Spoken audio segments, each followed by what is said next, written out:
happy to be here with Uniqpoet from Nepal. Yep, that's me. Thank you for inviting me to a new venture. I've been doing music since I think about 12, 13, 14 years. I don't count anymore. Right, yeah. But yeah, it all started as a passion for words actually. So while growing up, like listening to songs and everything, that I really got gravitated towards like lyricism and everything. And then I Okay. got introduced to American hip hop.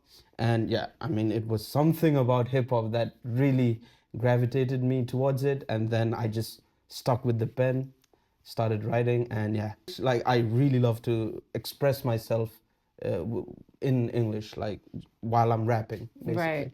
Yeah, I think there's a responsibility with this, like with expression. Like definitely, like I want to be a good representation of my society through my words. I want to represent my culture in a good way through my raps. So that is what I think Uniqpoet is about.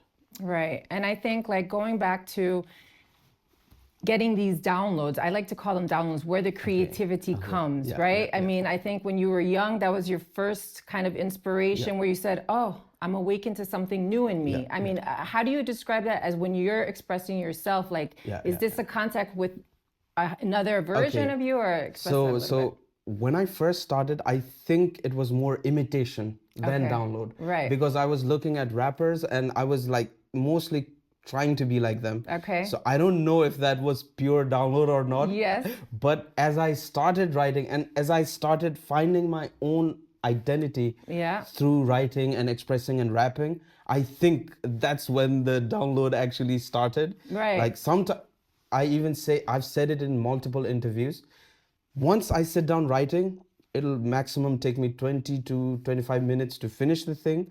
I never edit it. Whatever comes at that. Right. And I want to say, I think even the imitation is still a call, right? I think that's something for us as people, at whatever age we are. It's like when we have a little bit of inspiration inside that says, I want to do that. I want to do it like that. There's a process, right? I think it's the first thing. I always say, like answering the call. Like the call's there. Okay, let me go further. And your process was through imitation, getting comfortable. And then like then I found myself. Yeah, exactly. I mean, when you get inspired by looking at someone else or something else, like you said, it's a call. It's the universe or I don't know, a higher power showing a direction to you that you need to walk in order to like step into your own spiritual or even like into your own journey, right? Yes. So yeah, like they say, fake it till you make it. Yeah, at times, I mean, I believe that's very true. Like you have to start somewhere. And I think like, I mean, what you were saying about trusting what comes through, because I read that also somewhere and I thought, you know what I mean? Like when we can just fully trust what we're receiving, that it's actually us, not edit it. Right. Like there is one mathematician. His name is Ramanujan. Okay. He was an Indian mathematician. Okay. So basically, he's also known as the man who knew infinity. Had some crazy like equations that actually like is close to infinity, or I don't know how to describe it. Okay. But no one had ever done that before. And this guy said, someone asked him, how do you get all this knowledge? This is not even like, no one has ever done this. How are you getting this? And he attributed it all to Kali, who is a goddess. Yes. Yeah, he said like she gives him this mathematics. God, that is so powerful. And yeah, that is basically the universe or the higher power, Kali, whatever you call it. You can call it anything. Right. Well, I mean, that's amazing because I am a firm believer of the field and of the source that connects us all. Yeah.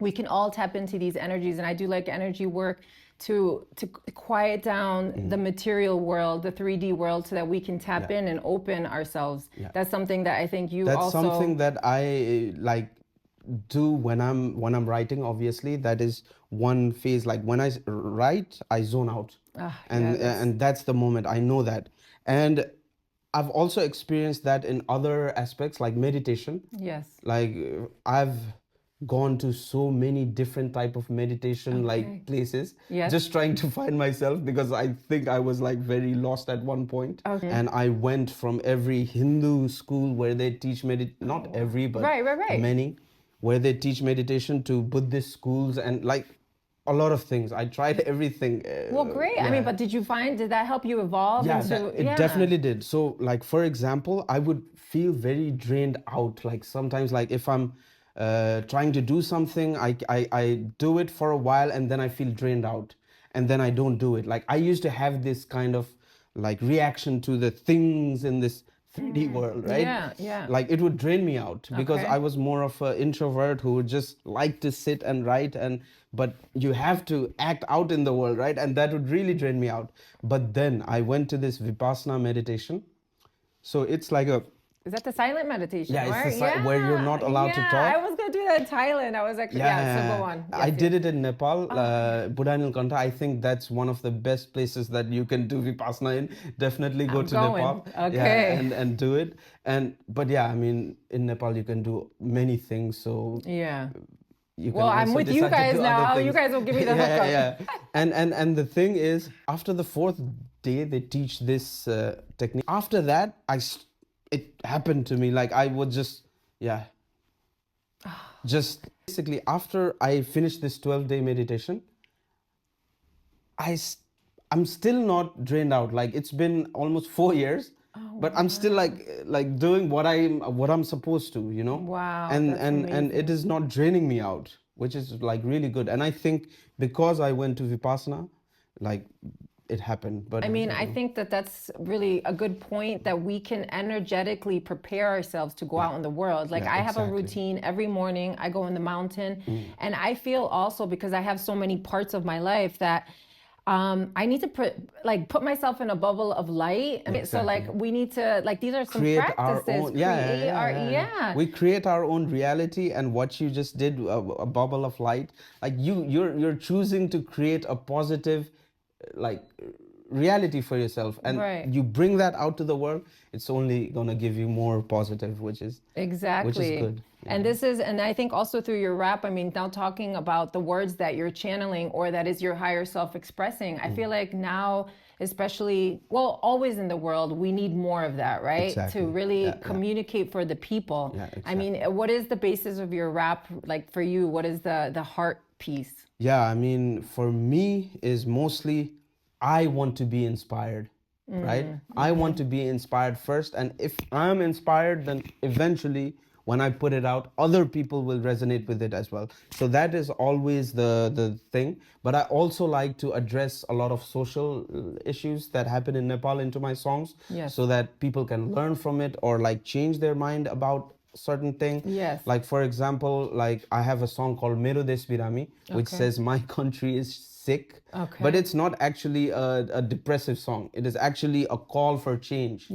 And a lot of people resonated with it. It like I released it when we had this lockdown and everything, and the government was lagging behind a bit, and everyone was very frustrated. And when I released that song, I thought, oh shit, is the government gonna come after me? The song probably even made them want to change their attitude and do good. I don't know. Like, that's what I choose to believe, you know.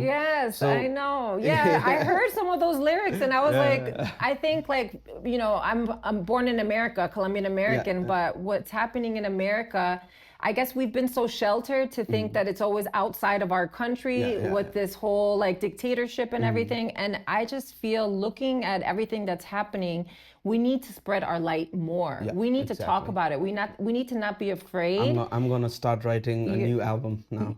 Because it needs to, you know what I mean? Like, I feel like your rap, it can be so relevant in America too right now. We're going through a social movement. We're really, it's about unity. It's about coming together. And I think sometimes people feel very hopeless, right? Like I think like, oh, or scared. Like, and so I think, no, like this means that our call is stronger right now, right? And it's even more necessary as well. With the way that everything is going on in the world. I mean, I'm not going to talk about like politics and all that stuff. I mean, it's happening. We all know it.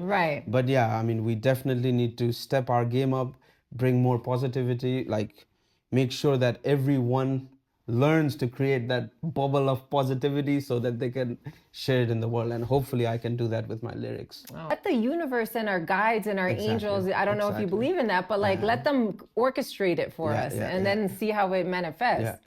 But you're a manifester because you're doing your thing. I think that's really inspiring. I mean, that's the good thing about Hindu philosophy, I would say. I mean, I think I'm more grounded towards like Hindu philosophy and everything because that's what I grew up with. So basically, there's this thing called karma yoga. So karma yoga is basically you do stuff without expecting anything back in return.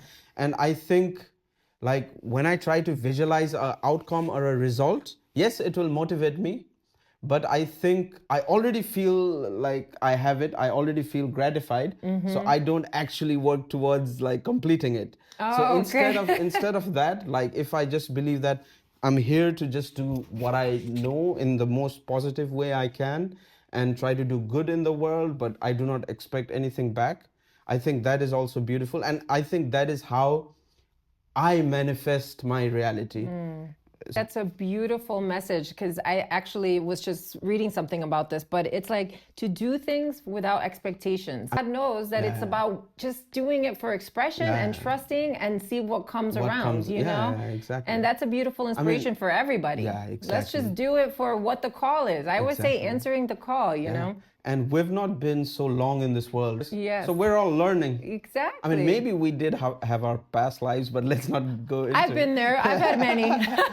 But yeah, I mean, we're still learning about like how we can enhance our life and like reduce suffering for not just for us, but for everybody. We're just learning. Right. It's a journey for all of us. It's a journey for the world is not that, this modern world that we live in is not that old. It's not and that maybe everything we're doing out here is not 100% what we should be doing. So we need to constantly like innovate how we treat each other, like try to be more better and try to collaborate in a healthy way. Exactly. And I think we'll create a beautiful world. Absolutely. Absolutely. And just to add to that too, I think sometimes now what I also talk about is going back to our ancient traditions and remembering that we are more than this physical body and really being open to having a dialogue with our spirit and our team. And that's something that is, I'm on a mission to also say that it normalized that a little bit, that we're so much more. And through that, we remember that, hey, listen, we're all one. And we're all connected in some deeper level that we just don't know yet, maybe. So we have to seek together. Let's do it together. Let's do it. So yeah, wonderful. I want to thank you for coming. Yeah, it was good. That was good.